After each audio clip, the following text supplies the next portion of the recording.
बिस्मिल्लाहिर्रहमानिर्रहीम अस्सलामुअलैकुम नाज़रीन, नई अपडेट में खुश आमदीद ख़वातीन व हज़रात। और यहाँ पर आपको बताएं कि शहर कायद के लोगों को मिली है बहुत ही अच्छी खबर, क्योंकि यहाँ पर आपको बताते चलें कि कराची में बारिश का नया सिलसिला शुरू हो गया है।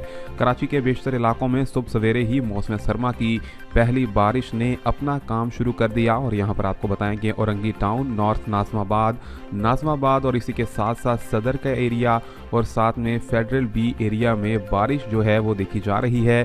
जबकि इसी के साथ साथ आपको बताते चलें कि दीगर जो इलाके हैं उसके अंदर भी यहाँ पर मलीर, शाहराह फैसल, अहमद जिना रोड, बर्न्स रोड के तरफ भी बादल बरसते लोगों ने देखा है। और इसी के साथ साथ आपको बताएं कि अब जो बारिश का सिलसिला है वो कराची शहर में आइंदा आने वाले मजीद 3 से 4 रोज़ के लिए महकमा मौसमियात ने उसका अलर्ट जारी किया है। कराची के बेशतर इलाकों में जो सुबह सवेरे मौसम सरमा की पहली बारिश है ये मगरबी हवाओं का नतीजा बताया गया है। और इसी के साथ साथ ये भी बताया गया है कि आइंदा आने वाले दिनों में शहर का मौसम शदीद ठंडा देखा जाएगा। और यहाँ पर आपको बताते चलें कि इसी के साथ साथ पंजाब का मौसम भी काफ़ी सर्द हो रहा है। और साथ ही साथ में कश्मीर में भी आज तेज़ बर्फबारी के साथ और तेज़ बारिश को देखा गया है।